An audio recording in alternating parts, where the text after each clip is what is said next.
Good afternoon and welcome again to another episode of the Terry McGriff Show, man. Just another wonderful week that the Lord has given us. A lot of great things going on. Here with my illustrious co-host, Andre L. Sullivan. Andre, how you doing? I'm doing it's pollen in the air, but I'm here. Oh my God, yes it is. I was out and then man, it was like, goodness gracious, you sneezing. I had to cover my mouth, nose. I said, I would have to wear my mask just to keep from sneezing. Yeah, but I mean, other than that, we got the weather, got a little bit of bad weather coming through right now. But other than that, it's a good day to be alive. Things are good enough. We got March Madness getting ready to get started. A little excited about that. Try to catch some basketball now. I want to see how my Gators do. They're supposed to have a little bit of a chance to make something. I'm expecting them to try to at least get to the Sweet 16. Found out an interesting tidbit on that though, that they're one of even though they're not considered a basketball blue blood, they have an outstanding tournament record. I believe they're like 44 and like 16 in NCAA tournament play, which is a really good record. That's probably better than some of the blue bloods, your Kansases and North Carolinas and stuff.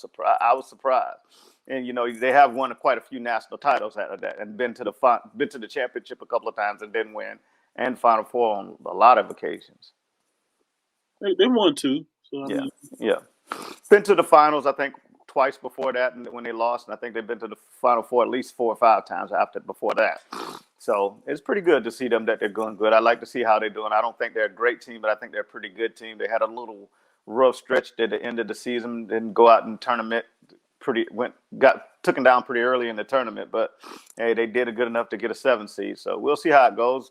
I haven't did my bracket. I started to. I like, man, I don't know if I'll be able to keep up with all this. So been so busy. I just said, well, we'll see. We'll just kind of enjoy the games. But other than that, we got a great show tonight. We got a lot of good topics we're going to talk about. We're going to start talking about the winners in free agency so far this first week. I know we kind of previewed a little bit of it last week, but there's a lot of changes, a lot of things going on there. So we're going to talk about that.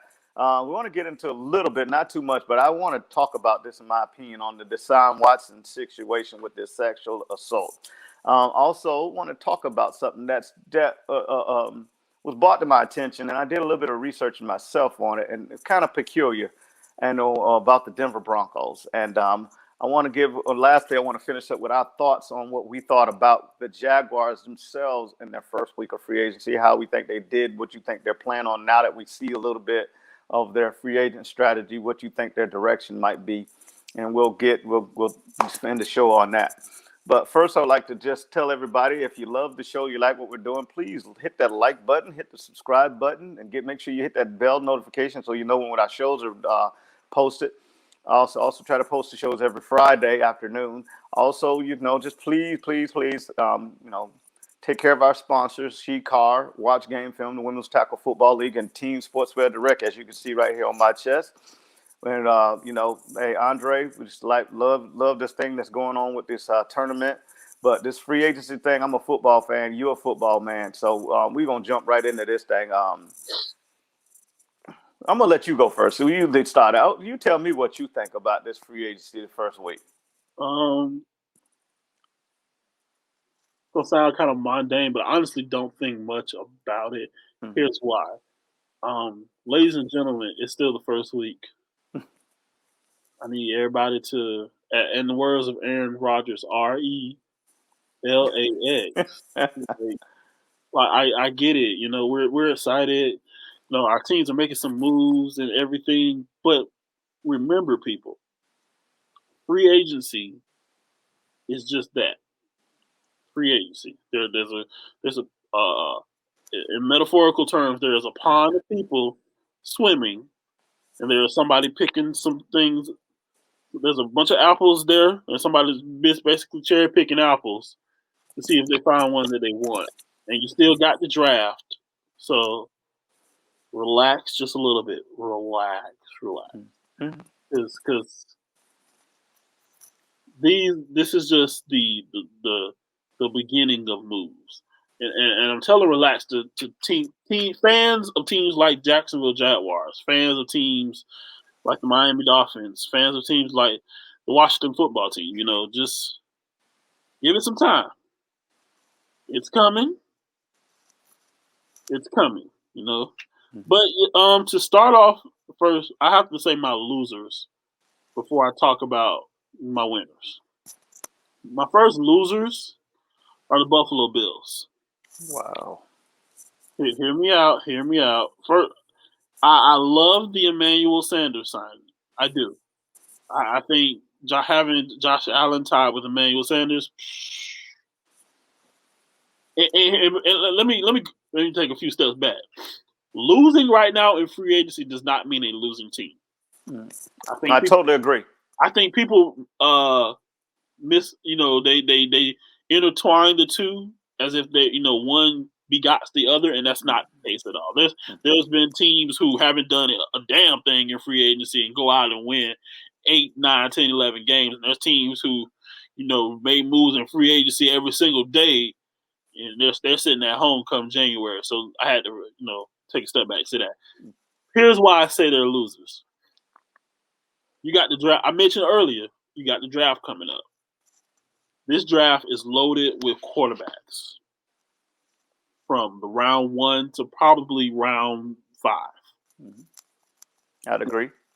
And you wasted money and went and got Mitchell Trubisky to back up Josh Allen.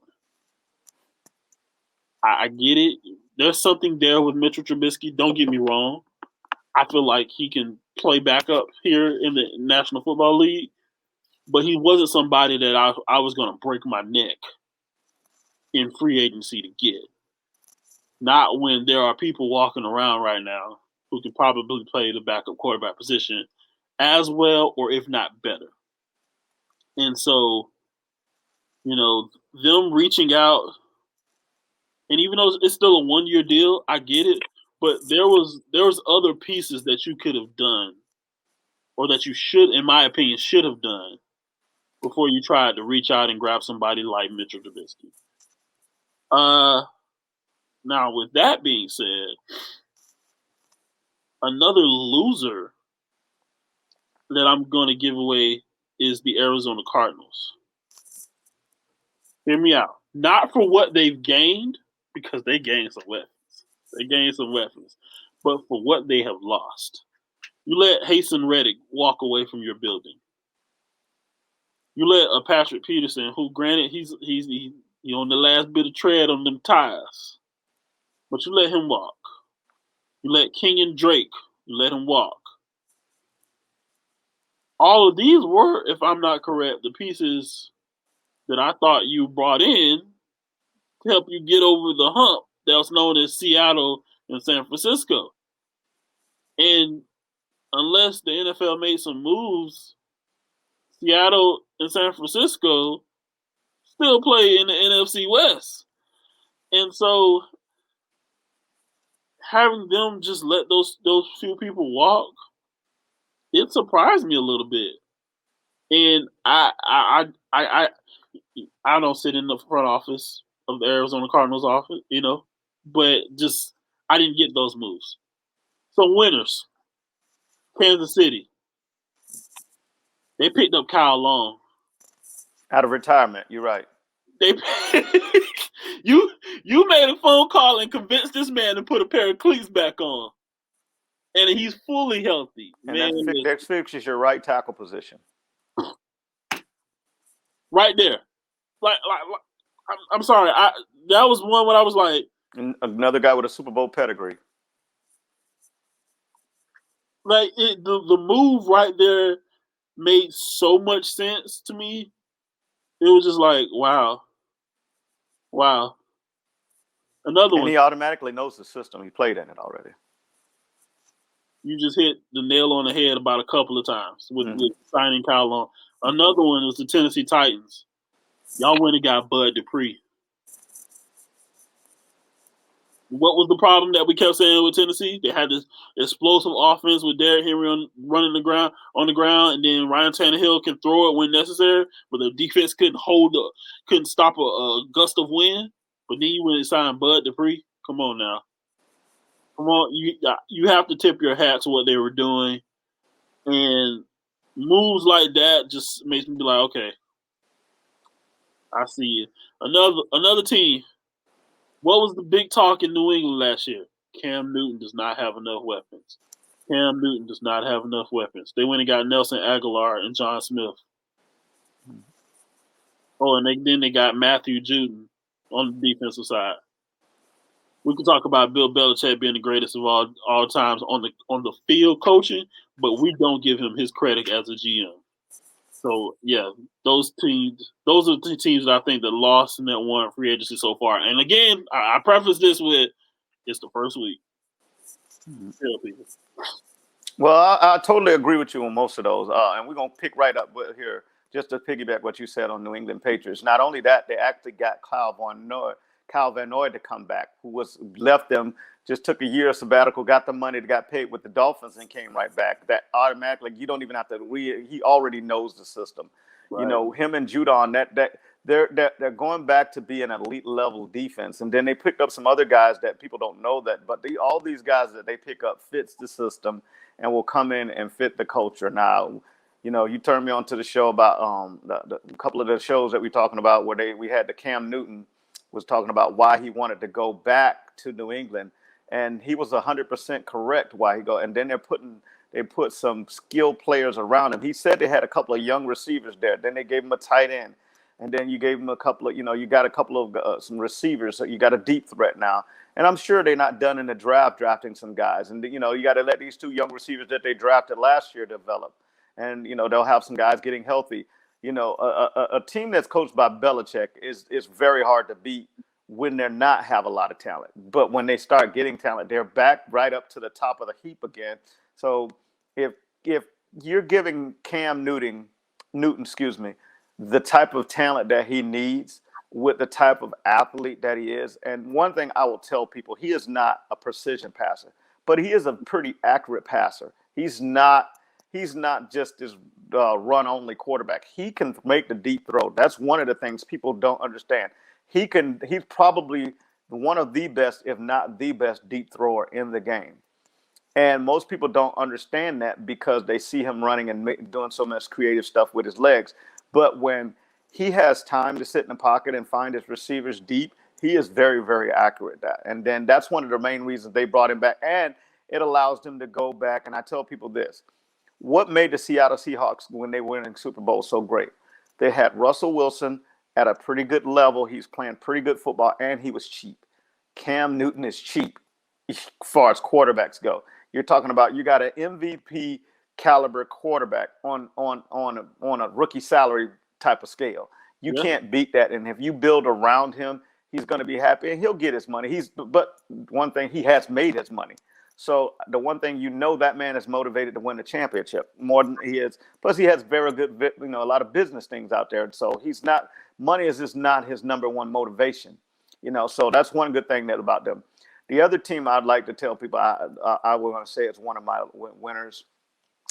I will say Dallas Cowboys was a winner because they settled the issue of what they're doing with their franchise. One thing, when you don't know what you're going to do at quarterback and where you're going to go, you're never going to have a chance to win, regardless of what kind of talent you have on your roster, because you don't know who's running the show. When they brought him back, he's running the show, so they know who's doing what. They can now concentrate on building their offense, making sure they rebuild their offensive line, which I think they'll probably do again in the draft, and, get themselves back to the point where they can, be competitive in a weak division, The other team I thought did an outstanding job was the Super Bowl champions. When you can go back, and most teams lose all their guys. They re-signed most of their guys, and there's still most of the guys that they haven't signed they're working on deals that the guys want to go back so that they can come back. It's very, very hard to do that. People don't understand how hard it is to bring all those guys back once they got a championship and they're ready to get paid. And then they were able to do something that I thought they normally they never pushed money back. to make sure they have a run. They did that. They even re-signed and extended Tom Brady's contract and gave him a little bit more money. So that was a win for them, and it's going to make them very, very dangerous going into the offseason. I mean, going into next season, because they know that they're going to have the target on their back, but they got the course and chemistry of guys to be able to handle that with a lot of experience, and they're relatively young. I think they're going to address the defensive back situation in the draft, because my thing I was looking for them to do was go get one of those defensive backs in the free agency, but they didn't do it.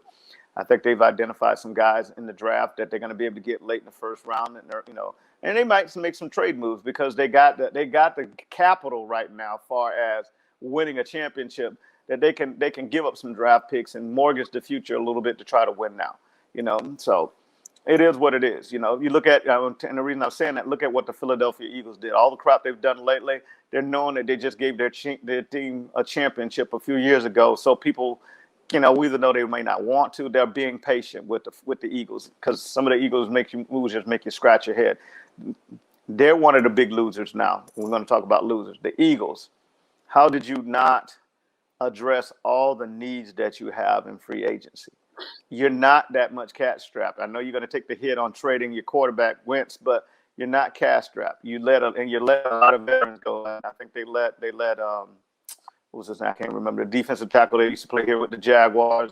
They let Alshon Jeffrey go. They let basically all the wide receivers from the team go. So, and it's coming after the year that they had in 2019, when they didn't have any wide receiver. They were all injured. So it's kind of strange seeing what they're doing. But like I said, once again, they have draft cap. They have capital of time, because they've given their city a championship. So we're going to see. The other winner loser would be the Baltimore Ravens. How did you lose that many defense? How could you let that many players on your defense leave? And I'm not talking about average impact players. That's not a good look. I know you might be trying to put some money aside to pay your quarterback, but you haven't brought in a number one wide receiver yet. That's one of the things I'm like, come on, you got to get him a guy that can beat one-on-one matchups. That way you can keep people out of the box on him. But we'll see what they're doing. They got a little capital. They won a couple years ago, so we'll see. One more winner, I will say, would be the Cleveland Browns. They picked up some needs, like at the safety spot, and there are a couple of defensive people on the defensive line, because one of the things that they could do, they would run the ball very well. They was pretty balanced, but they were in the playoff. They kind of got exposed defensively.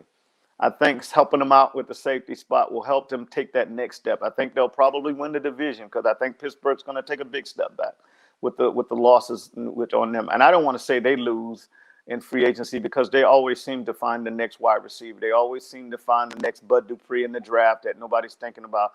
They seem like they get rid of a guy a year too early than a year too late. So I'm not going to be critical of the Pittsburgh Steelers, because every time their history is shown, why did you let this guy go? Because we got this guy in waiting. So that's why I won't put them on as a loser. And that's where we are with that. And so we're going to see how this thing goes forward, because there's still a lot of big free agent names out there. Jadeveon Clowney's out there. There's a couple of, Hunter Henry still out there. You still got Juju Schuster out there. You still got some pretty big name quarterbacks out there. So, we'll see how it goes. I think that first wave was people trying to identify something that was going to be a good fit. This next wave is going to be probably more for need on some of these guys, and then if these contracts can fit what they want to do. Because a lot of these guys that now are not, I was normally thinking it was going to be a lot of older guys that got left out, but it was a lot of young, talented players that didn't get picked up in this first round. Case in point, Kenny Golladay is still waiting to get a job. I think he might be close to getting a deal, but Mike Jones was picked up by the Jaguars before him, and you think Kenny Golladay was the number one receiver instead of Mike Jones.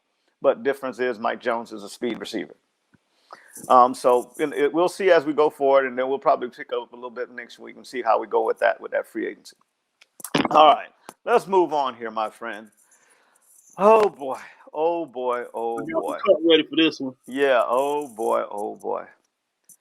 I'm sorry. I'm all supporter of the Me Too movement. I have no problem with people coming out and exposing when somebody did them wrong, especially if it's something criminal that was done to them. But with this Deshaun Watson situation, I have some reservations.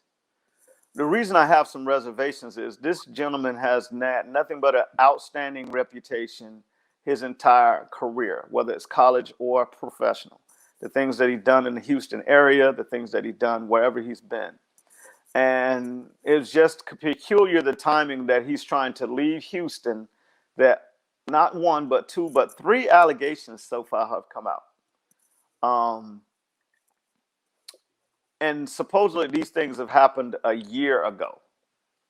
And they're not criminal in nature, they're civil type things. So I'm having a hard time understanding why this stuff has come out right now. Not saying that, we're excusing any actions that Deshaun Watson may have done inappropriately. Not excusing that at all. But first of all, since it's a civil issue, it's going to go down to the court whether there was anything inappropriate done. It could be just something as simple as a misunderstanding. You know what I mean? Reading some of the articles, he flew a woman from Atlanta to Houston to meet with him. We don't know the conversations. You know what I mean? To me, it's a lot of he say, she say on that. And I think the fact that it's happening when he's trying to get a trade out of Houston just makes me question what's the motives of all parties involved. Not saying that the team has anything to do with it. It's just weird timing. And I'm going to hold off any judgment on Deshaun Watson based on the man that I've known him through the media that he's done, and the people that I know that know him. I don't know him personally, but I know people who know him, and everybody I've ever talked to has nothing but hold that man in high regard. So I just find it peculiar when he's trying to negotiate his way out of there. And it could be some parties interested in him and trying to devalue what they want to get for him in the trade. You never know how this thing goes. This is business. We call it, all these type of things go on. So I want to get your take on this, because I just think it's fine and peculiar of the timing of all this. Well, like I do with all of my takes, let me preface this by saying, sexual assault in any form is wrong. Mm-hmm. Totally agree. And of course, we're not making light, of any actions done or not done. So I had to get that out first. Now, with all that being said, is it peculiar? Absolutely. I think it's more peculiar who was brought on and how things are going to be reported. Now, please understand, just for history's sake and precedent's sake, most rapes don't get reported at the time of rape. They actually get reported with 6 months to a year afterwards. And that's just, history tells us that. Number two, Tony Busby is the guy who signed on to represent the accusers in these civil actions, in these sexual allegations lawsuit. It's important to note that Tony Busby is the guy who signed on, because Tony Busby is also the guy who filed the lawsuit against one Jameis Winston. Tony Busby is also the guy who filed the lawsuit against one DeAndre Johnson. And he is famous. He gets his checks for, quote unquote, bringing down well-known athletes. Now, with all of that being said, like you alluded to, we don't know what actually happened. And of course, we will all hold judgment until all parties have been heard. But with all of that being said, the goal here should be to get to the truth and not to do character generalizations about individuals. And what I mean by that to our fans watching is I would rather see the truth about the events that come to light than us let's do a biography on the behind the scenes actions of Deshaun Watson. Because when we get into that, that's when we get into the muggy area, and then the truth gets jaded and twisted around to whatever story or narrative wants to be told. So with that being said, I wish Deshaun the best of luck in that. I think, like you said, I think he's a very high character person. I can't pass judgment just yet because, again, the situation happened. Mm-hmm. Full details of the situation. So, is it iffy? Of course, most of these things are. My prayer is that the truth gets. My prayer is that we get to the truth way faster than we start hearing opinions. And so, yeah.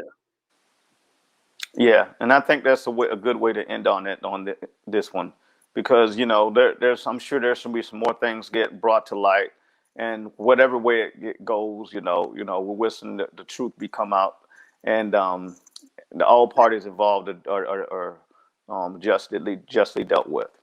So let's move on from that, because I just wanted to talk about that. I just thought that was kind of peculiar for the whole thing. I mean, hey, any excuse to drink from the cup is a good excuse. You Yeah. feel me? Okay. Well, keep that cup in hand, because this one's going to be a doozy. Um, I haven't done all my full research on this yet, but this is going to be a pet project for me. It was kind of brought to my attention that how many African American quarterbacks that have been coming through the league so far, been under all these different black quarterbacks on the different teams, that under the John Elway led Broncos, not as a player but as the president, there has not yet been an African American black quarterback on the roster, let alone the starter. And nobody's accusing Mr. Elway of any kind of racial thing or any kind of bias or nothing like that. It was just the how peculiar that no African American quarterback has been on a roster under him. Now, I haven't done full rest of it because I can, but I haven't remembered one being a quarterback. Now, I understand they had a young man play last year in a pinch. You get when they had some COVID issues and stuff like that. So we'll grant that. But far as him drafting a African American quarterback or bringing one in from free agency, there has not been that. Not been John Elway, and we were talking because the situation came up on all the guys that were getting brought into free agency, and how when Cam Newton and all these other guys were free agents, how come Denver, who was desperate and in need for a quarterback, why wasn't any of those guys ever considered and being brought in on their roster?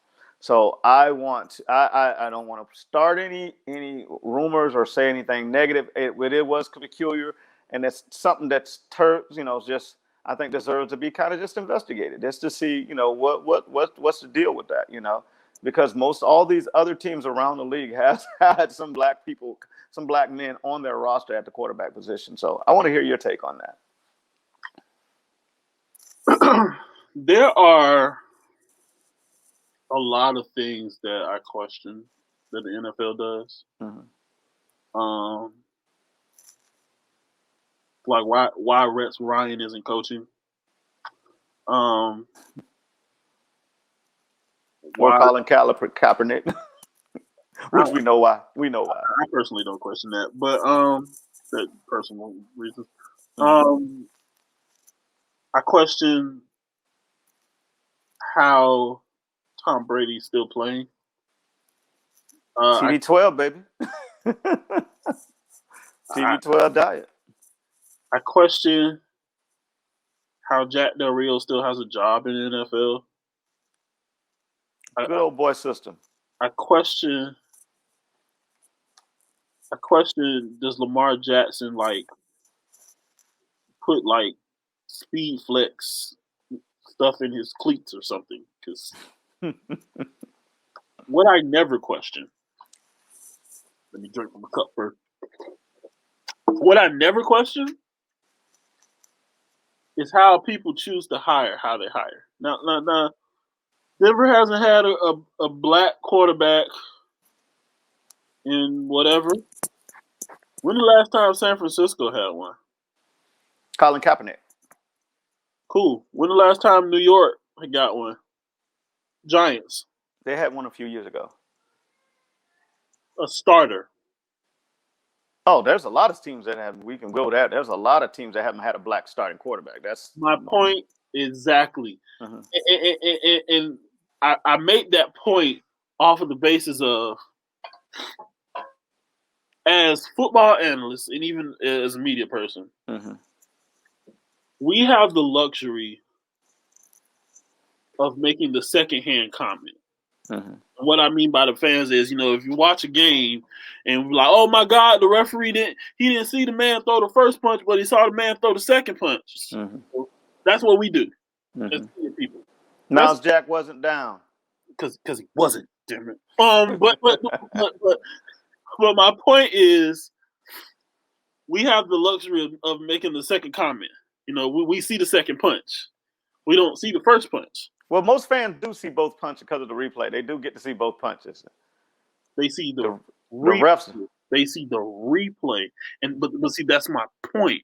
But that's my point. When you heavy, first of all, heavy is the head that wears the crown in any position in the NFL. That goes from Roger Goodell down to the guy who's in charge of player personnel for every team. And so, as a coach, and even this, and I don't think fans tend to get this. The first thing that you do as coaching is tell yourself, and that doesn't just go away as you did it as a player, you did it as a GM or administration. You would rather lose your way than win somebody else's way. If you have a scheme in mind, you're going to find the best players to fit that scheme. Granted, there are some players whose talent somewhat supersedes certain things. Because if that's the case, wouldn't Tim Tebow still be a Denver Bronco? And he has a similar game to Cam Newton. Ooh, you might be too loud on that, coach. You see what I'm saying? But that's my point. So you would rather lose your way than win anybody else's. Let's take a trip back in time. Let's go back to 1990 something when John Elway was still putting his hand on the center. What was John as a QB? He was a guy right there. He gonna stand in his pocket. He gonna say, check 1, check 2, check 3. If I've gotten to check 3, guess what? 3 seconds is gone by. I know there's a guy right here who's a future Hall of Famer that I can toss this ball down to. He gonna get 4 to 5 yards. But he could run the ball too. Now, John Elway is one of the better athletes that played. He could, but it was only when you made him do it. That era was the pocket quarterback's era. You're right. Boom. So how did he come into his administration role as? I did it this way. This is the way I know. This is the way I'm gonna do it. Boom. I get it. So soon as he got that GM job, he gave Tim Tebow a year. What did he do after that year? Deuces. When he got one of the best pocket quarterbacks that money could buy. And what happened? He went to a Super Bowl. Not because of him, but it helped because he had him. Right. But that's my point. So, no, under John Elway's administration, a person of color has not taken a snap under center outside of the young man in the COVID situation. And no, he has not drafted one. And no, he hasn't done XYZ. But guess what? Who's going to tell him to do it? Nobody. He, like you said, they have the right to pick who thinks that they want the best fit for their organization. On top of that, here's the real point outside of that. At the beginning of every season, you start 0-0. You're a winner. Until you get a notch in the losing column, you're a winner. Mm-hmm. There's a line from Avengers Endgame where Tony Stark I know you're going there. Tony Stark says, "Well, we're the Avengers.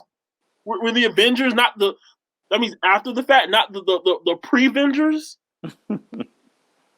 Listen, when you 0-0, everything look good.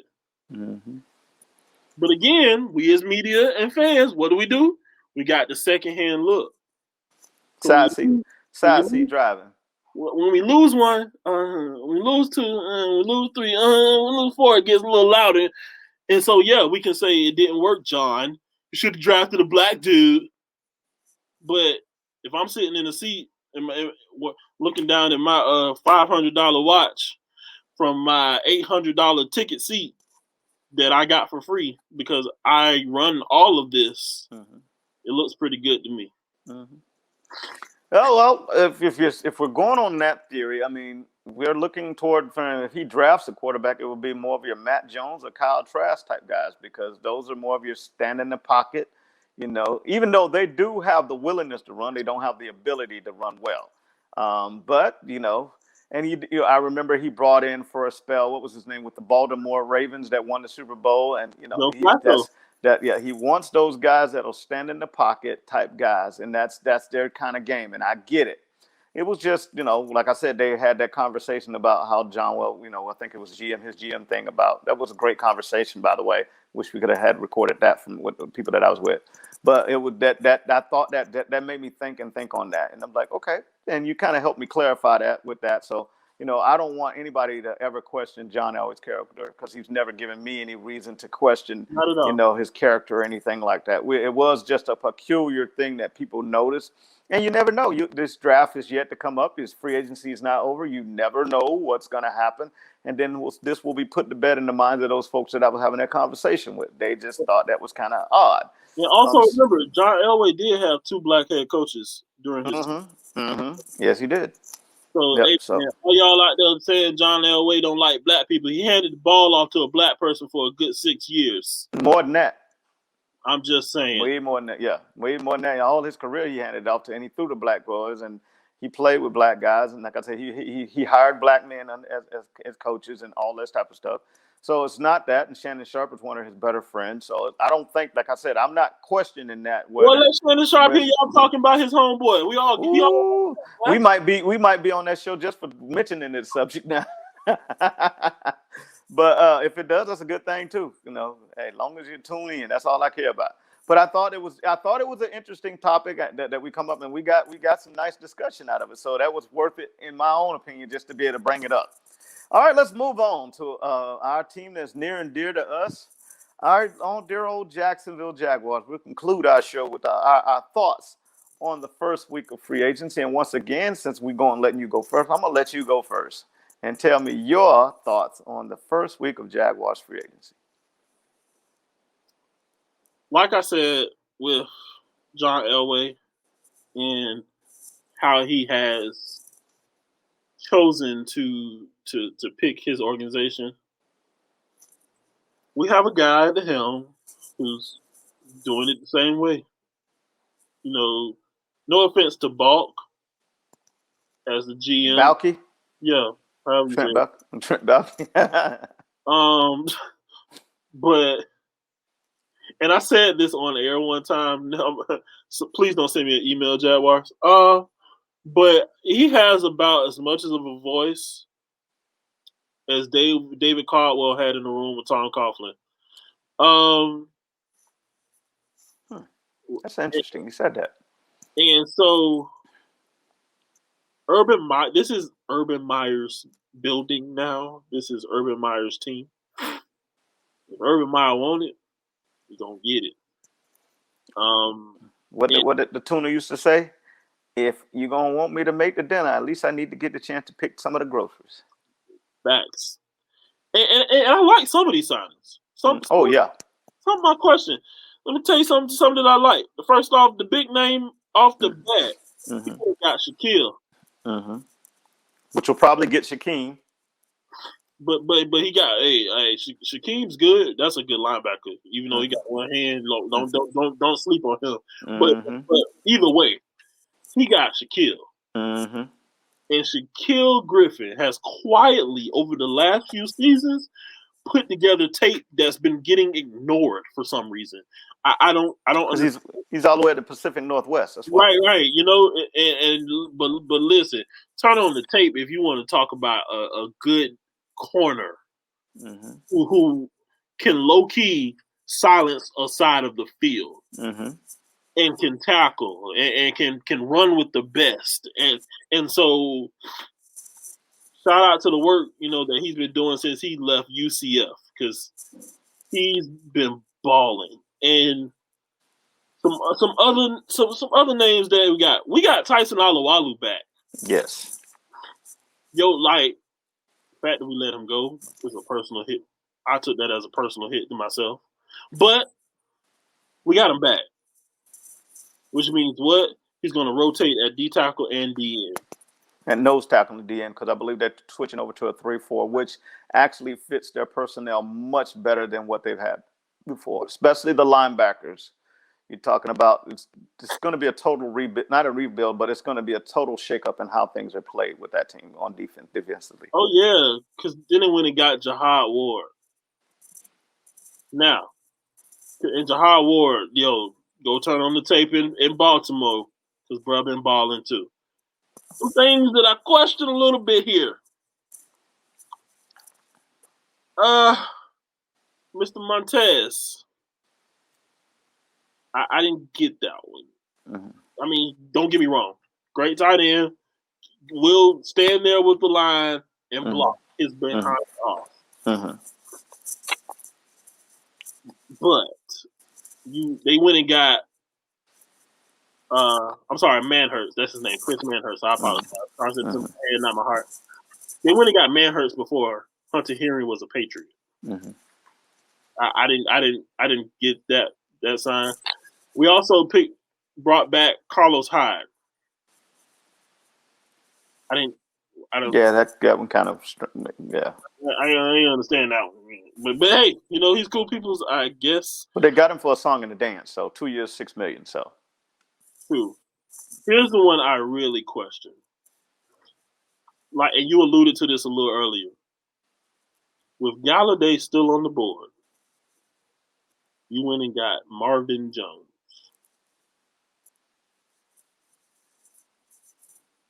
Notice the crickets in the room? Because I didn't get that one either. I was like, y'all funny. Yeah, no, it's real. Oh, snap. And Marvin Jones is cool, but I thought we were looking for another number one receiver. Marvin Jones ain't it. He's a good number 2, number 3. And that goes to me, tells a lot what I think they were thinking offensively about DJ Chark. Boom.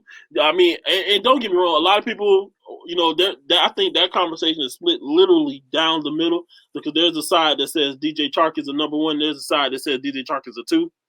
And I'm on the side that says DJ Chark is a 2. But at the end of the day, y'all were in the bottom half, and I mean the bottom half of the league with plays extending past 15 yards. You need somebody else to stretch the other side of the field.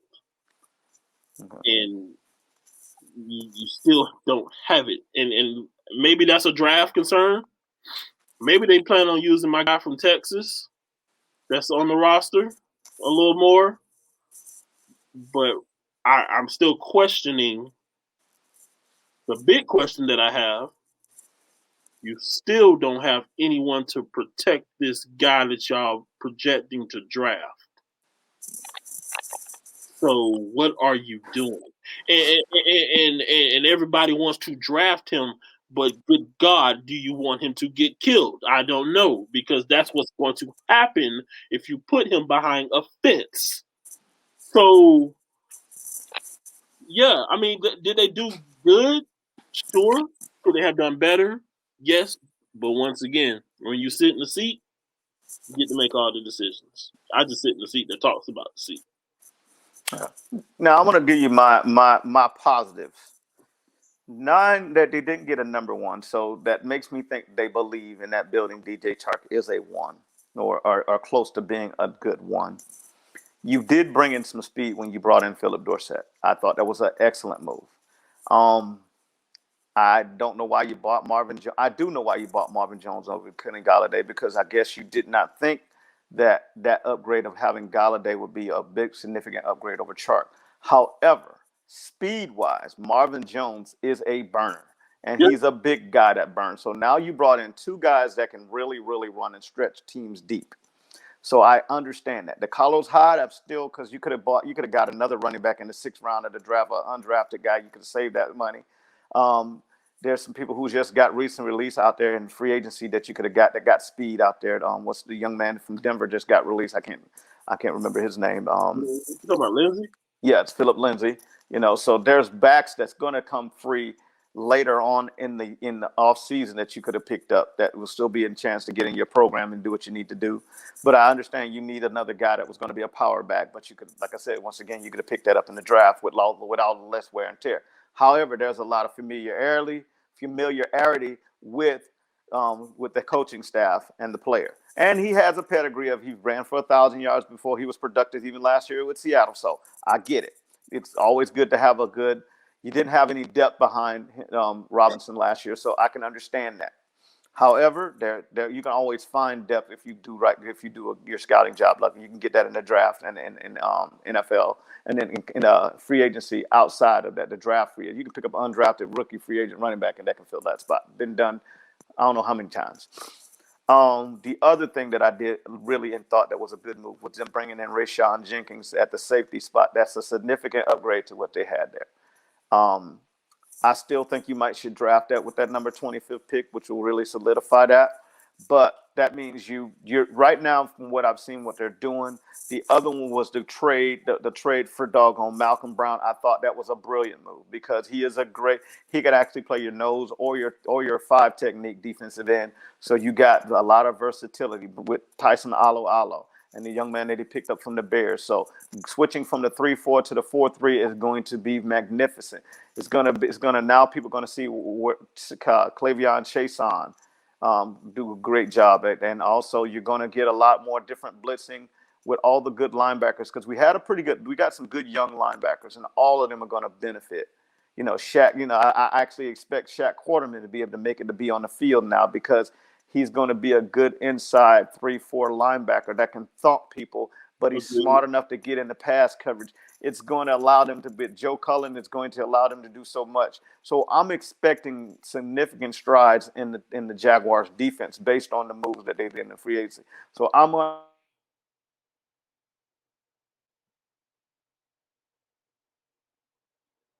great job with that. So I'm going to once again say, hey, I appreciate that one on that. Now, offensively, I hope they address some needs in the draft. We traded a couple of people that I didn't think they were going to trade away with a young tight end that I thought, like, when they're talking about there's some need for the tight end to redo the tight end room, you haven't brought in some tight ends yet. However, there is an ace in the hole that nobody's really talked about that I hope we can pick up. Delaney Walker opted out last year. I think Delaney Walker still has some tread on the tire, and and if you keep what you got in the room, which they did bring O'Shaughnessy back, I think your tight end room would be decent. But I don't think this offense is going to be based on getting the ball to the tight end, except if you do some run pass option type things. So, and you got guys that in this tight end room already that has proven that they're sufficient at catching the ball. They did bring in a run blocking tight end, so we'll see how that stacks up. I don't expect the Jaguars to be a title contender, but I think there'll be a significant upgrade on their roster and what they'll do. I Right now, from what I've seen, I'm projecting 6 wins. If they can do better, that would be great. But it's going to take them to really, really get some with all those draft picks, doing some willing and dealing, and also if they don't get significant home runs, which they have done later in the later rounds. And one of the things I do have a ray of hope for is looking at the draft history of the general manager Trent Baalke along with those guys. And you got to understand, Urban Meyer was around the college game. So he's seen a lot of these guys play 4 years, not as a coach, but also in the media watching a lot. So he's got his eye on a lot of these guys that we might like, well, who is this guy? And next thing you know, at the end of the season, that guy's good. How did nobody know about these guys?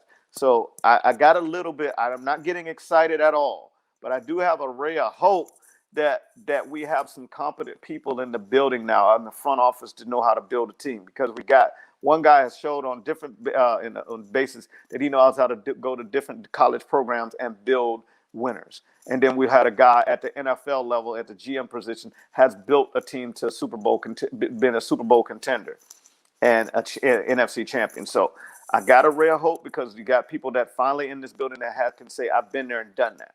We've never had that here before. So that gives me a little bit of hope, but not turn from any excitement.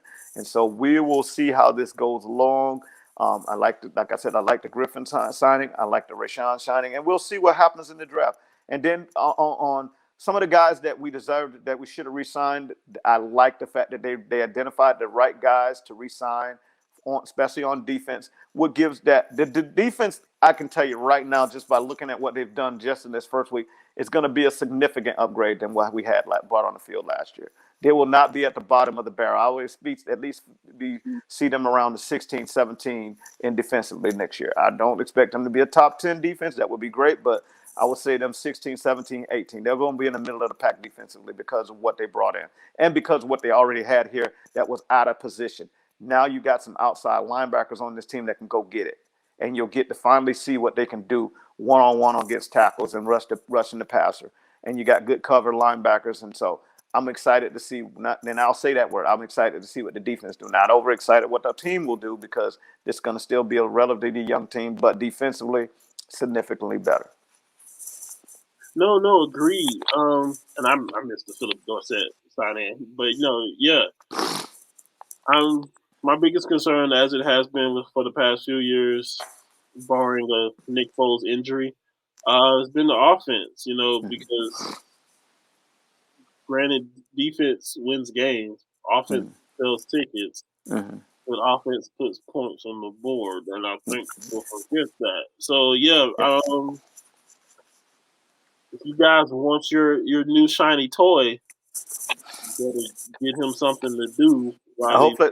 Hopefully they pick up some tackles and stuff in this free agent market that's still out there, some good, some experienced guards, and give some competition to the offensive line. So, and you know what I still think? I still think we need to go out and get a dominant center and move our center to right guard. I'm going to say that until they do it, because he's a Pro Bowl, maybe Hall of Fame level at that right guard position. He's an above average center because he's asked to do too much, and he can do it, but he's not actually in a position where he can actually dominate and excel. You put him back to right guard like he was in his rookie year, he's going to excel. That's going to open up a whole bunch of stuff that's going to help the right tackle position. I think if you get a dominant center via free agency or the draft, like Kansas City center still out there, you get somebody like that and move him to right guard, you fix 2 to 3 positions on that offensive line, and they're only knows what they can do offensively because of with the running backs that they got. And if you can move the chains with that upgraded defense, it's going to change the way their whole season goes. So I'm hoping that they really fix that position. So if you hear me out there, Mr. Balky, Coach Urban Meyer, please take that young man. He could play center, but he will be, I don't know if anybody told you, he's an outstanding right guard. He might be a Hall of Fame level right guard. If you ever just sit him over there and let him go beat up on people without having extra responsibility.